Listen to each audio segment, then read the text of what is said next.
बच्चों आज हम लोग पढ़ेंगे रियल नंबर का इंट्रोडक्शन। रियल नंबर के हमने एमसीक्यू करा दिए हैं आप लोगों को, तो कुछ चीज़ें हैं रियल नंबर्स के बारे में जो हम जान लेते हैं।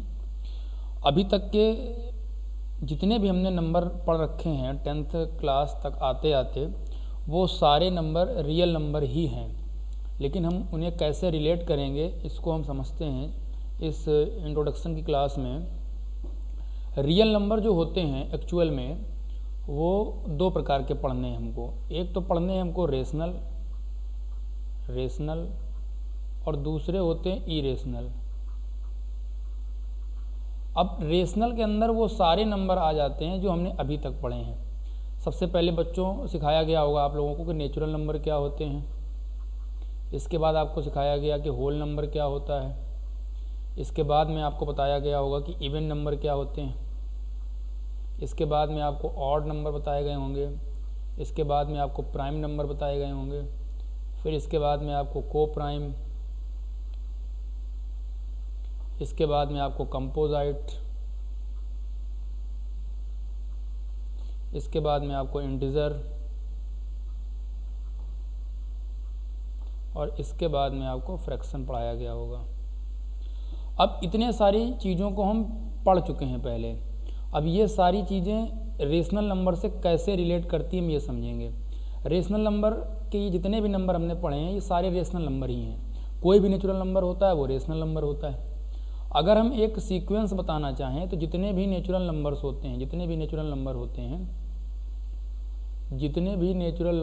हैं वो सारे होल नंबर के अंदर आते हैं। यानी होल नंबर जो होते हैं उसके अंदर सारे नेचुरल नंबर आ जाते हैं। और जो होल नंबर होते हैं वो सारे आ जाते हैं इंटीजर के अंदर। यानी कि जितने भी इंटीजर होते हैं उसके अंदर सारे होल नंबर आ जाते हैं।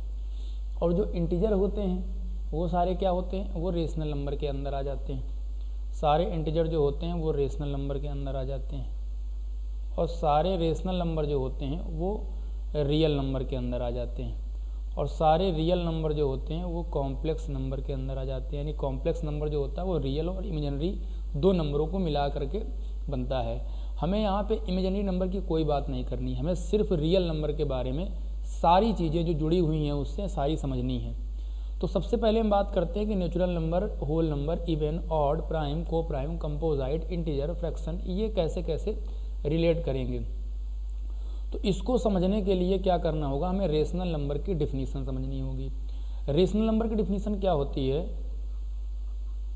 रेशनल नंबर की डिफिनीशन क्या होती है? जो भी नंबर P/Q के फॉर्म में होंगे, दूसरा Q उनका ज़ीरो नहीं होना चाहिए, और HCF जो होना चाहिए P और Q का वो ऑलवेज 1 होना चाहिए।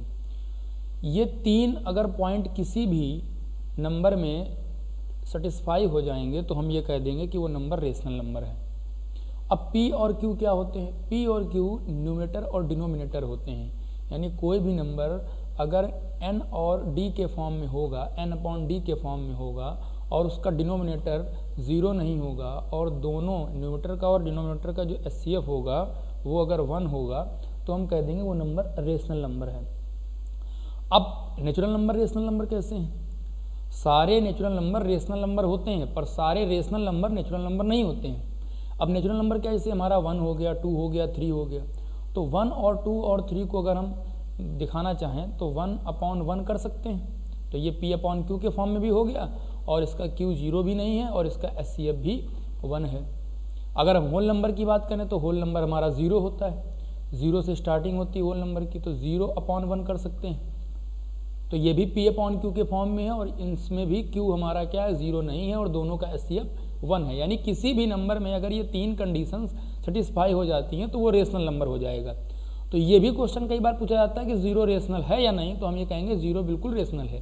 क्यों? क्योंकि 0/1 कर सकते हैं। तो होल नंबर सारे जितने भी हैं आप चेक कर लीजिए, सभी क्या होंगे, रेशनल नंबर की कंडीशन को सेटिस्फाई करेंगे। इसी प्रकार से इवन नंबर भी जितने भी होते हैं वो सारे भी इस कंडीशन को सेटिस्फाई करेंगे। ऑड नंबर भी इस कंडीशन को क्या करेंगे, सेटिस्फाई करेंगे। इसी तरीके से प्राइम नंबर, को प्राइम, कंपोजाइट, इंटीजर ये सभी करते हैं। अब अगर हम बात करें फ्रैक्शन की, तो फ्रैक्शन क्या होते हैं? तो फ्रैक्शन जो होते हैं वो रेशनल नंबर नहीं होते हैं। फ्रैक्शन रेशनल नंबर क्यों नहीं होते हैं पहले हम समझ लेते हैं। जैसे सपोज कीजिए कि हमारा लिखा हुआ है 2/4, ये एक फ्रैक्शन है और ये रेशनल नंबर नहीं है। क्यों नहीं है? क्योंकि अगर हम इसको चेक करें तो ये P/Q के फॉर्म में तो है और यहाँ पे Q0 भी नहीं है। लेकिन अगर हम SCF निकालें किसका, 2 और 4 का, तो ये हमारा क्या हो जाएगा, 2 हो जाएगा। तो ये हमारी डिफिनीशन को क्या कर रहा है, सेटिस्फाई नहीं कर रहा है। तो यहाँ पे अगर हम फ्रैक्शन की बात करें तो हम ये कह सकते हैं कि जो सिंपलेस्ट फ्रैक्शन होते हैं, जैसे बच्चों को सिखाया जाता है ना कि फ्रैक्शन को सिंपलेस्ट फॉर्म में लेकर के आओ, यानी कि उसको कैंसिल करके उसको ऐसे फॉर्म में ले आओ कि फिर आगे वो कैंसिल ना हो। जैसे इसको अगर हम 2 से डिवाइड कर दें तो ये 1/2 आ गया। तो अब अगर इसको हम देखेंगे तो ये हमारा रेशनल नंबर हो गया। तो अगर कोई आपसे पूछता है कि फ्रैक्शन कैसे रेशनल है, तो आप कहोगे जो सिंपलेस्ट फॉर्म होता है फ्रैक्शन का वो रेशनल नंबर होता है। रियल नंबर एक ऐसा टॉपिक है जिसमें हमें जितना ज़्यादा नॉलेज होगा उतना ही हमारे लिए क्वेश्चन करना आसान हो जाएगा। छोटी छोटी चीज़ों को हम इग्नोर कर देते हैं और वही दिक्कत बाद में हमारे लिए बन जाते हैं। तो इसमें जितनी भी चीज़ें हैं उनको आपस में रिलेट करना समझिए आप लोग, ताकि आपको क्वेश्चन करने में आसानी हो जाए। तो रेशनल नंबर का मतलब क्या है, सिर्फ इतनी सी डिफिनीशन रेशनल नंबर की है कि जो नंबर P/Q के फॉर्म में होते हैं और Q0 नहीं होता है और SCF दोनों का P और Q का 1 होता है तो उसे हम रेशनल नंबर कह देंगे। ये रियल नंबर का वो पोर्शन है जो हमने पीछे पढ़ रखा है, 9 तक हमने इसको अच्छे से पढ़ा है। हमने ये सारी चीज़ें क्यों आपके सामने रखी, ताकि आप ये समझ सकें कि रियल नंबर कोई नया टॉपिक नहीं है। बस अभी तक हम चीज़ों को रियल नंबर से जोड़ नहीं रहे थे और अब हमको 10th में चैप्टर जो मिल गया है रियल नंबर, इसमें इन चीज़ों को हमें यूज़ करना है, इन चीज़ों की हेल्प से हमें ये समझना है। तो ये जितने भी नंबर हमने अभी तक 9th तक जितने नंबर हमने पढ़े हैं मैथ में, अर्थमेटिक जो मैथ हमारी है उसमें जितने भी नंबर हमने पढ़े हैं वो सारे नंबर रेशनल नंबर का पार्ट है और रेशनल नंबर रियल नंबर का पार्ट है। इसीलिए हम कह सकते हैं कि सारे रेशनल नंबर रियल नंबर होते हैं, पर सारे रियल रेशनल नहीं होते हैं। क्यों? क्योंकि कुछ रियल तो इरेशनल भी होते हैं। भाई रियल नंबर जो है वो दो चीज़ों से मिलकर बने हैं, एक रेशनल एक इरेशनल, दो प्रकार के नंबर हैं, रेशनल नंबर इरेशनल नंबर। तो रेशनल नंबर के अंदर जितने भी आते हैं वो सारे क्या हैं, रेशनल नंबर हैं। लेकिन अगर कहें कि रेशनल नंबर सारे नेचुरल हैं, मतलब थोड़ा सा अगर आप ये समझ जाएं कि रेशनल और इरेशनल मिल करके रियल बने हैं, तो रियल नंबर क्या होते हैं कि जो होते हैं वो सारे रेशनल नहीं हो सकते हैं, पर रेशनल सारे रियल हो सकते हैं, क्योंकि रेशनल तो रियल का पार्ट है ना, रियल रेशनल का पार्ट नहीं है।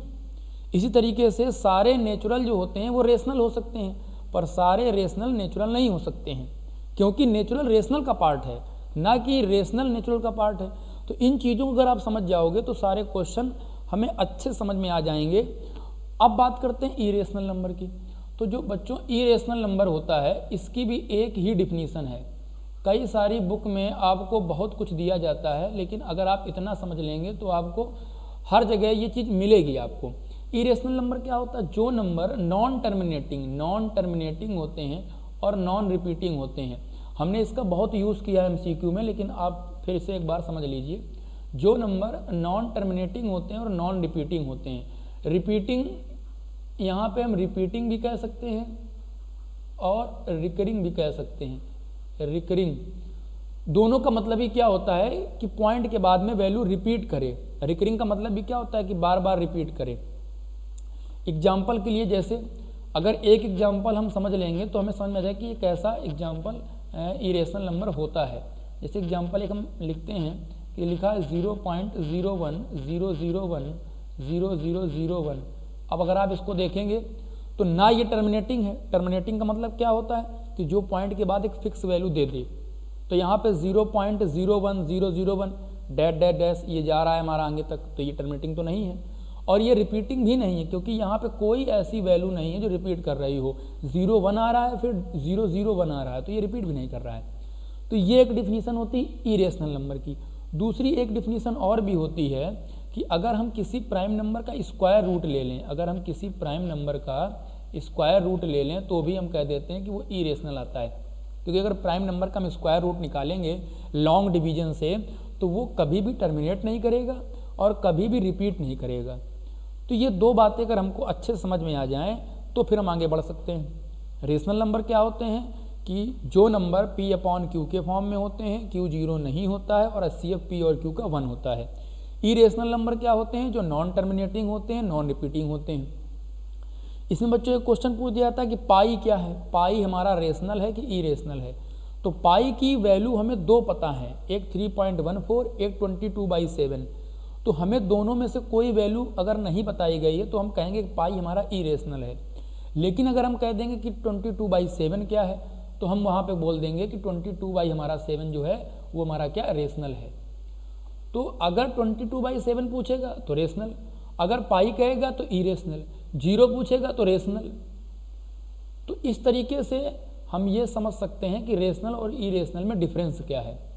अब अगर हम बात करें कि हमें अपने इस चैप्टर में पढ़ना क्या क्या है, हमें क्लास 10th में रियल नंबर में क्या पढ़ना है, तो हमें इसमें एक टॉपिक पढ़ना है जिसको हम कहेंगे lemma, Euclid division lemma. Lemma क्या होता है, चलिए बढ़ते हैं नेक्स्ट पेज की तरफ। लेमा क्या होता है, तो लेमा बच्चों क्या होता है कि एक फार्मूला होता है, एक कॉन्सेप्ट, एक प्रूवन स्टेटमेंट जिसको हम यूज़ करते हैं कई बार क्वेश्चन को सॉल्व करने के लिए। फार्मूला का मतलब क्या होता है, जिसको रखें और हमारा आंसर निकल आए, तो उसे कहते हैं फार्मूला या प्रूवन स्टेटमेंट। तो यहाँ पे लेमा का मतलब क्या है, हमको एक लेमा यूज़ करना है जिसको हम कहेंगे A = BQ + R।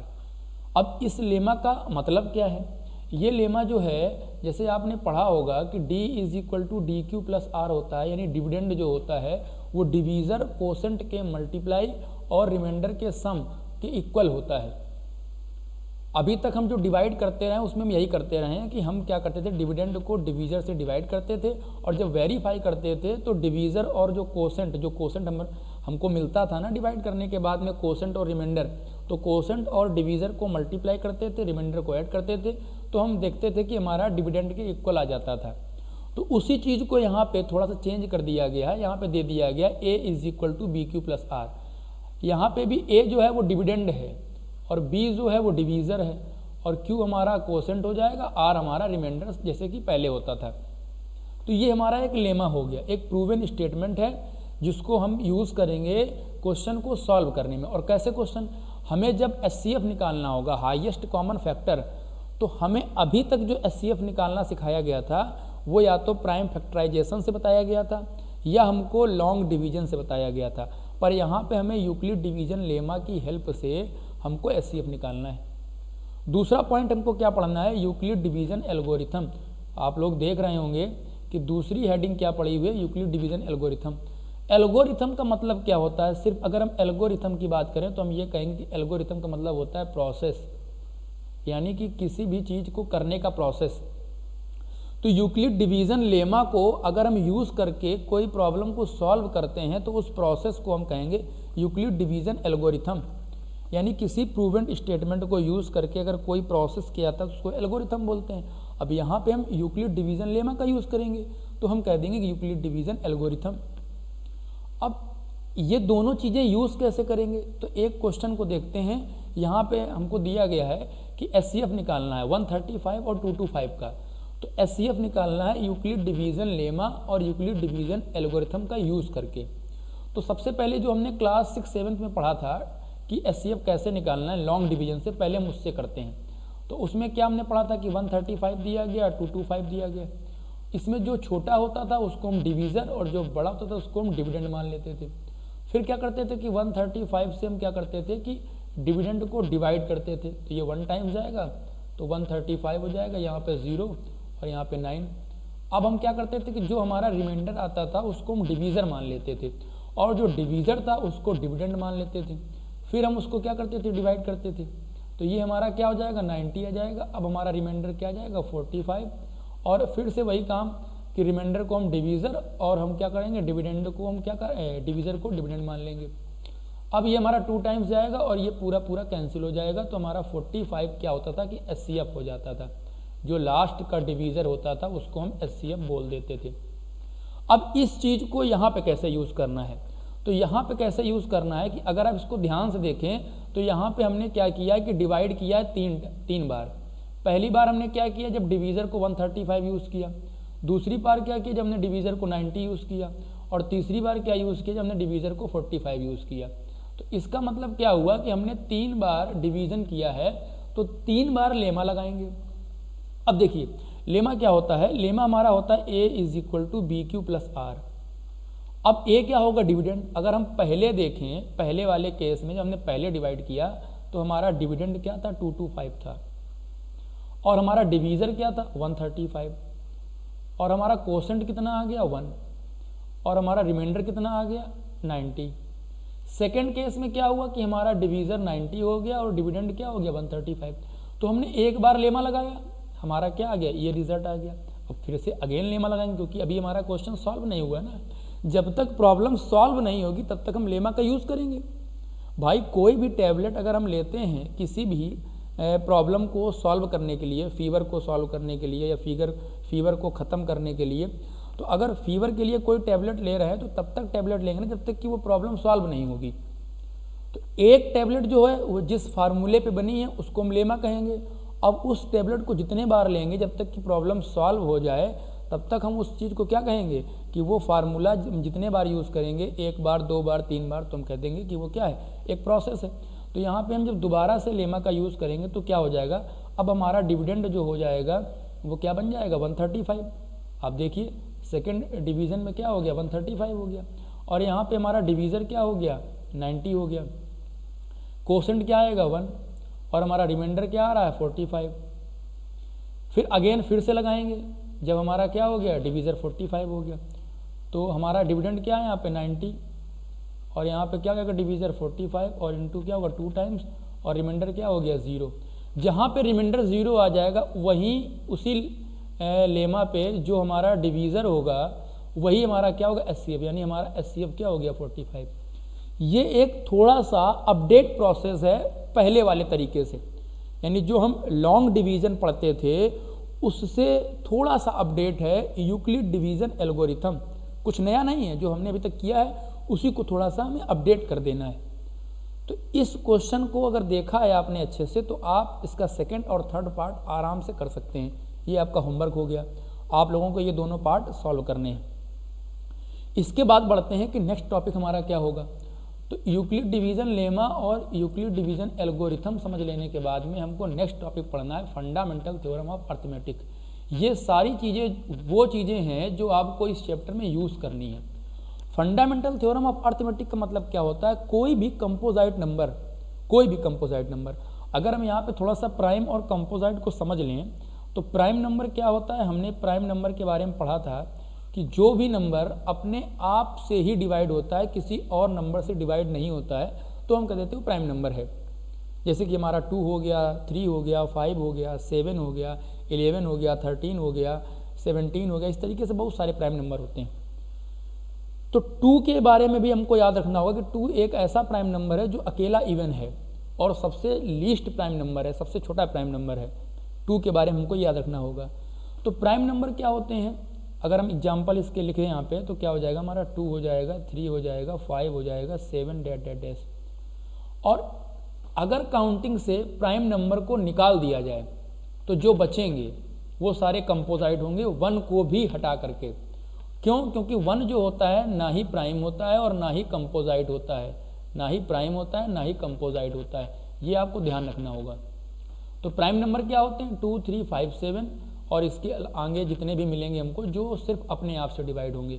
और कंपोजाइट क्या होते हैं, जो प्राइम नंबर को निकालने पे हमें मिलते हैं, मतलब प्राइम नंबर और 1 को निकालने पे। यानी हमारा क्या होगा, पहला कंपोजाइट क्या होगा 4, फिर क्या हो जाएगा 6, फिर क्या हो जाएगा 8, फिर क्या होगा 9, इस तरीके से जितने भी नंबर मिलेंगे।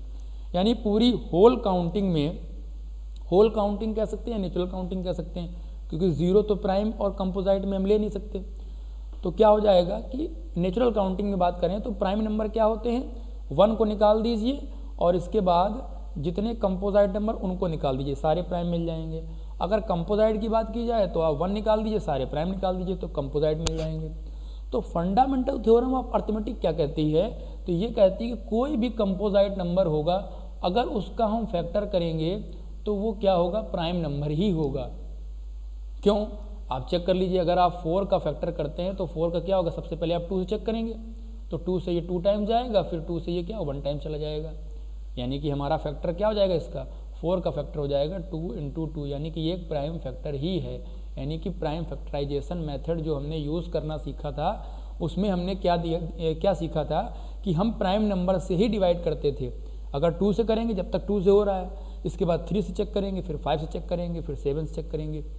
तो यही थ्योरम जो है वो भी यही बताती है कि जो भी कंपोजिट नंबर होगा उसके फैक्टर सारे प्राइम नंबर होंगे, यानी कि उसको अगर हम ब्रेक करेंगे तो प्राइम नंबर ही मिलेंगे। अब प्राइम नंबर हो सकता है कि एक्सपोनेंट में मिल जाए, 2 की पावर 3 हो जाए, 2 की पावर 4 हो जाए, वो अलग की चीज़ हो जाएगी, लेकिन ये प्राइम नंबर ही होंगे। इसे हम बोलते हैं फंडामेंटल थ्योरम ऑफ अर्थमेटिक। इसमें फैक्टर करना आपको सिखाया गया होगा ट्री मेथड से या लॉन्ग डिवीजन से, कई तरीके से आपने फैक्टर करना सीखा भी होगा।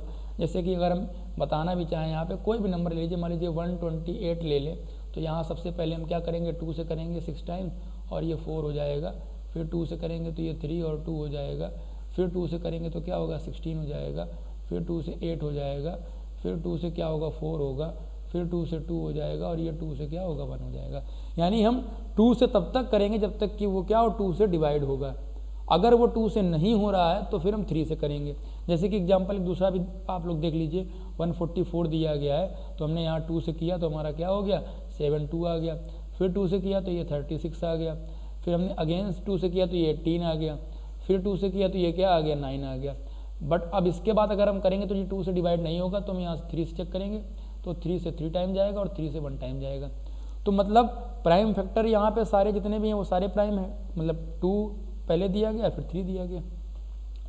तो ये होता है फंडामेंटल थ्योरम ऑफ अर्थमेटिक, इसको भी हमें यूज़ करना है। इसके बाद हमें क्या करना है, इसके बाद हमें पढ़ना है कुछ इंपॉर्टेंट फैक्ट पढ़ने हैं एचसीएफ और एलसीएम को लेकर के। एलसीएम के बारे में आपने पढ़ा होगा कि एलसीएम जो होता है वो लीस्ट कॉमन मल्टीपल होता है। 2 नंबर का एलसीएम जो होता है वो लीस्ट कॉमन मल्टीपल होता है, और 2 नंबर का एचसीएफ क्या होता है हाईएस्ट कॉमन फैक्टर होता है। और इनमें सबसे अच्छा रिलेशन क्या होता है, अगर कोई आपसे पूछता है कि किन्हीं 2 नंबरों के ये एचसीएफ और ये एलसीएम हो सकते हैं या नहीं हो सकते हैं, तो आपको अगर नंबर नहीं दिया गया है, आपको एचसीएफ और एलसीएम दे दिया गया है। सपोज आपसे कहा जाए कि 2 नंबरों का एचसीएफ जो दिया गया है वो क्या दिया गया है 12 दिया गया है, और एलसीएम जो दिया गया है वो आपको क्या दे दिया गया है सपोज 60 दे दिया गया है, और आपसे कहा जाए कि बताइए ये किन्हीं 2 नंबरों के एचसीएफ और एलसीएम हो सकते हैं या नहीं हो सकते हैं। तो आप 2 बातों को पहले चेक करेंगे, कभी भी एचसीएफ एलसीएम किससे बड़ा नहीं हो सकता है, कभी भी एचसीएफ एलसीएम से बड़ा नहीं हो सकता है और इक्वल भी नहीं हो सकता है। हमेशा एचसीएफ जो होगा वो लेस देन होगा एलसीएम से। और दूसरी बात, अगर वो किसी 2 नंबरों का एचसीएफ और एलसीएम है तो एचसीएफ ऑलवेज एलसीएम को डिवाइड करेगा, कंप्लीट डिवाइड करेगा, रिमाइंडर 0 आएगा।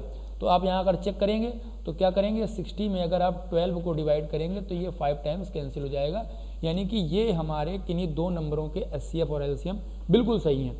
तो इसमें आपको एक फार्मूला भी याद करना है, इनका रिलेशन होता है एचसीएफ एलसीएम का 2 नंबरों के लिए। आपके स्क्रीन पे जो रिलेशन शो हो रहा है ये 3 नंबरों के लिए दिया गया। अगर कोई PQR 3 नंबर है उनका एलसीएम और एचसीएफ उसका रिलेशन आपको ये शो हो रहा है। हालांकि बहुत ये कम यूज़ होता है, लेकिन आप लोग इसको राइट डाउन कर लीजिएगा। सबसे ज़्यादा यूज़ क्या होता है कि 2 नंबर अगर हमें दिए गए हैं तो उनका जो प्रोडक्ट होता है वो इक्वल होता है 2 नंबरों के एचसीएफ और 2 नंबरों के एलसीएम के, यानी कि किसी भी 2 नंबरों का अगर हम एचसीएफ निकालें और एलसीएम निकालें, उनका मल्टीप्लाई कर दें तो दोनों नंबरों के प्रोडक्ट के इक्वल होगा। ये आप फार्मूला अच्छे से आप इसको राइट डाउन कर लेंगे क्योंकि इसका यूज़ हमें काफ़ी करना है। और यहाँ पे एक एलसीएम का फार्मूला दिया गया है 3 नंबरों का, जो आपको ये दिख रहा होगा कि PQR कोई 3 नंबर उसका एलसीएम क्या होगा, तो PQR का मल्टीप्लाई और PQR का एचसीएफ अपॉन में PQ का एचसीएफ, QR का एचसीएफ और क्या होगा PR का एचसीएफ। इसी तरीके से अगर एचसीएफ पूछेगा 3 नंबरों का तो PQR का जो प्रोडक्ट होगा और PQR का एलसीएम। अगर एलसीएम पूछ रहा था तो ऊपर एचसीएफ था, अगर यहाँ एचसीएफ पूछ रहा तो ऊपर एलसीएम होगा, और नीचे क्या होगा PQ का एलसीएम और QR का एलसीएम और PR का एलसीएम। उल्टा होता है, थोड़ा सा अगर आप एक बार अच्छे से समझ लेंगे तो आपको याद हो जाएगा। तो ये 2 फार्मूले हो गए, जिसमें सबसे ज़्यादा जो यूज़ होगा फार्मूला वो हमारा यही है कि फर्स्ट इंटू सेकेंड 2 नंबर का प्रोडक्ट वो एचसीएफ और एलसीएम के प्रोडक्ट के इक्वल होगा।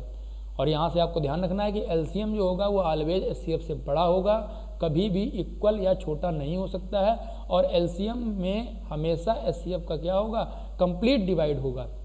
अब बढ़ते हैं नेक्स्ट टॉपिक की तरफ।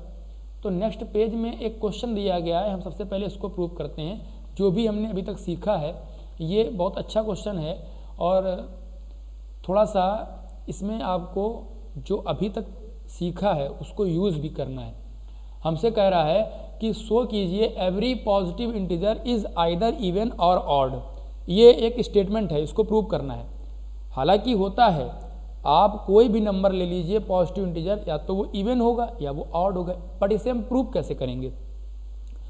तो इसको प्रूव करने के लिए हमें सबसे पहले लेट करना होगा। कोई भी थ्योरम होती है तो उसमें हमें पहले क्या करना होता है, उसके एक कंट्राडिक्ट को लेट करना होता है।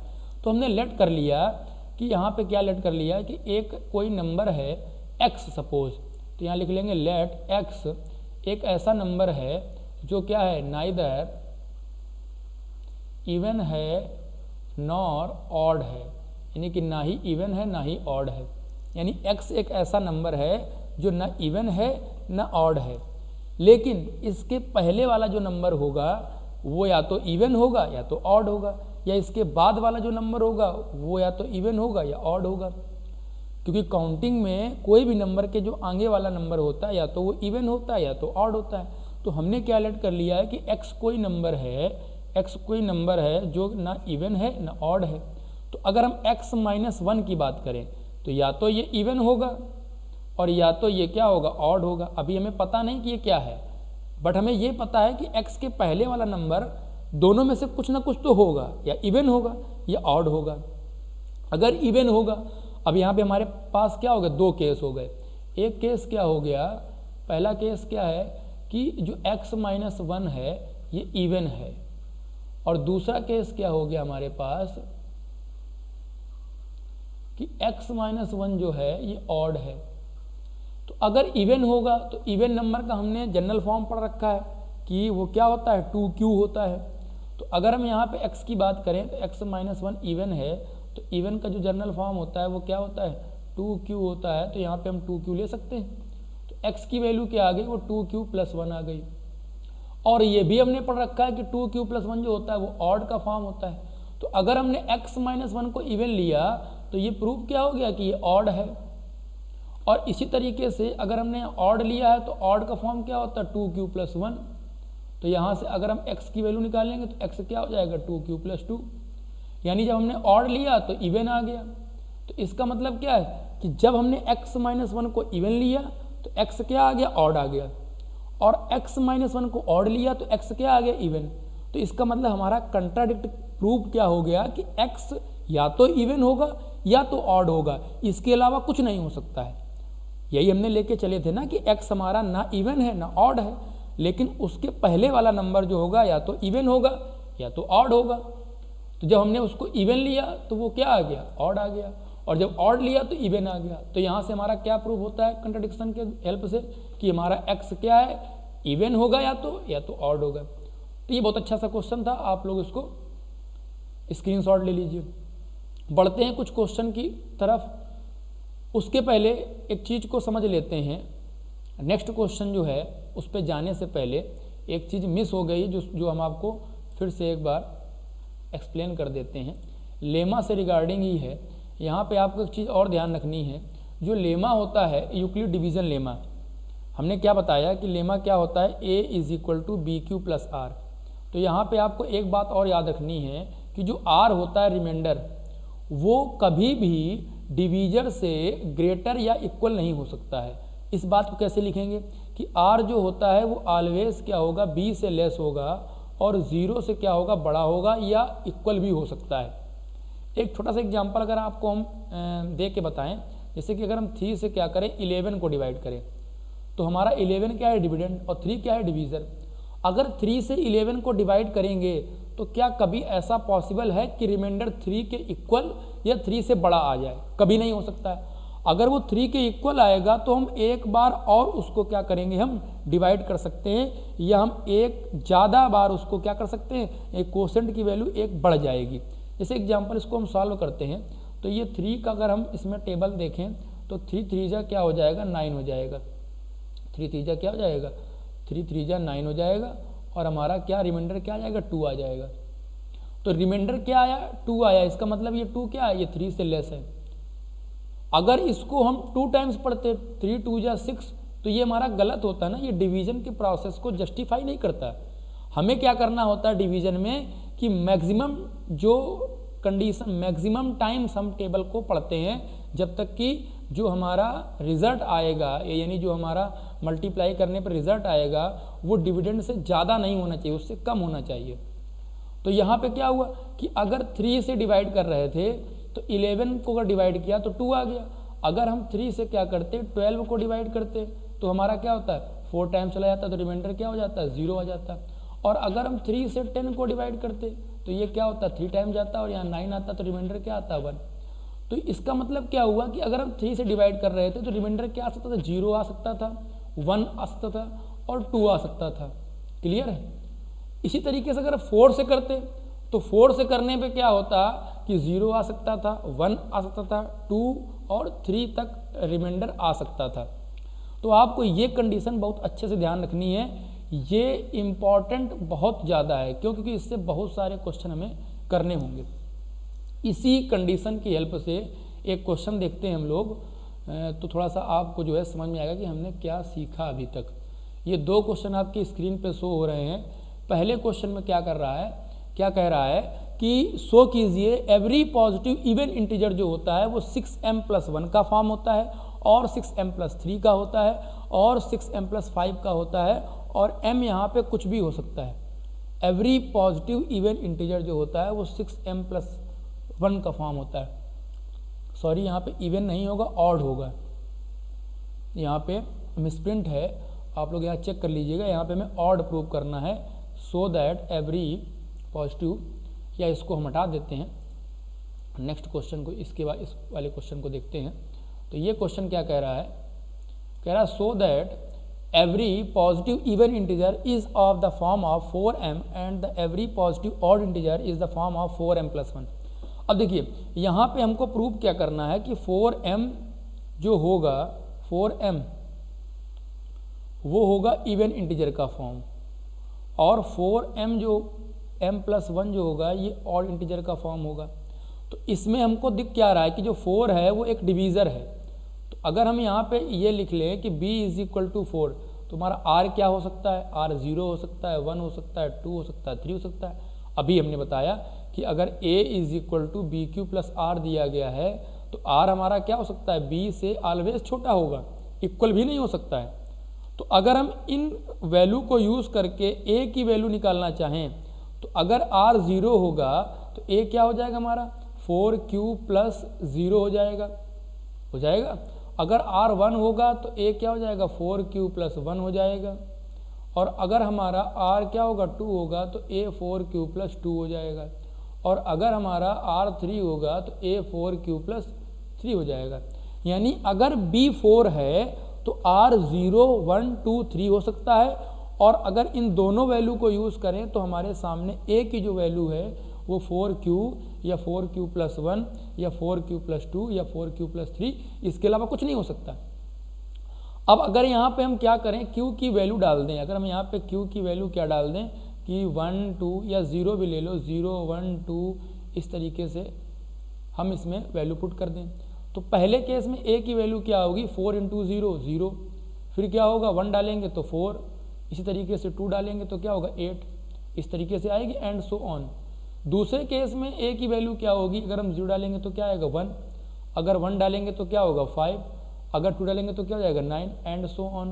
तीसरे केस में क्या हो जाएगी, अगर यहाँ 0 पुट करेंगे तो क्या होगा 2, अगर 1 पुट कर देंगे तो क्या होगा 6, अगर 2 पुट कर देंगे तो क्या हो जाएगा 2 10 एंड सो ऑन। और लास्ट केस में अगर हम 0 पुट करेंगे तो क्या जाएगा हमारा 3, अगर 1 पुट कर देंगे तो क्या होगा 7 और अगर 2 पुट कर देंगे तो क्या आएगा 11। अब आप अगर इन चारों वैल्यूज़ को देख रहे हो, a की जो वैल्यू आ रही है, a की जो सीरीज आ रही है उसको आप देख करके अच्छे से बता सकते हो कि ये सीरीज़ जो है वो इवन की है और ये सीरीज़ जो है वो ऑड की है और ये वाली सीरीज़ भी क्या है इवन है और ये वाली सीरीज़ जो है वो ऑड है। और हमें प्रूव क्या करना था कि जो 4m होगा 4m, यानी यहाँ पे हमने क्या प्रूव किया कि 4q जो होगा वो इवन देगा और 4q + 1 जो होगा वो ऑड देगा और 4q + 2 जो होगा वो इवन देगा और 4q + 3 जो होगा वो ऑड देगा। तो जब 4q इवन दे रहा है तो क्या 4m इवन नहीं देगा, तो हमारा ट्रू हो गया। और जब 4q + 1 ऑड दे रहा है तो 4m + 1 भी तो ऑड देगा। यही हमें प्रूव करना था। तो हम कितनी आसानी से इस लेमा की कंडीशन का यूज़ करके क्वेश्चन को सॉल्व कर ले गए। ऐसे आपको आपकी बुक में जो भी आप रेफरेंस बुक पढ़ रहे हैं, RS अग्रवाल, RD शर्मा, ये NCERT, इसका भी नेक्स्ट पार्ट हम आपको अपलोड करेंगे, जिसमें NCERT की जो पहला चैप्टर है NCERT का रियल नंबर, उसकी चारों एक्सरसाइज सॉल्व करेंगे आपको। तो उसमें भी आप देखेंगे कि हम केवल इसी कॉन्सेप्ट का यूज़ करेंगे और सारे क्वेश्चन आसानी से बन जाएंगे। कुछ भी नया नहीं यूज़ करना है। बच्चों को रियल नंबर कठिन सिर्फ इसलिए लगता है क्योंकि उन्हें ये लगता है कि इसमें हर क्वेश्चन में नया कॉन्सेप्ट यूज़ करना है। ऐसा कुछ नहीं है, कॉन्सेप्ट हमारे उतने ही हैं जितने हमको पढ़ने हैं। तो आप लोग इस वीडियो को अच्छे से समझ करके देख लीजिए। अगर कहीं कोई प्रॉब्लम है तो हमें कमेंट करिए। और अगर आपको ये सेशन अच्छा लग रहा हो, अगर आपको ये वीडियो अच्छा लगा हो, अगर आपको रियल नंबर के बारे में कुछ नई जानकारी मिली हो, या अगर कोई चीज़ मिस हो गई हो तो उसके बारे में हमें ज़रूर बताएं। अगर अच्छा लगा हो तो लाइक करें, शेयर करें अपने क्लासमेट्स के साथ में। Thank you.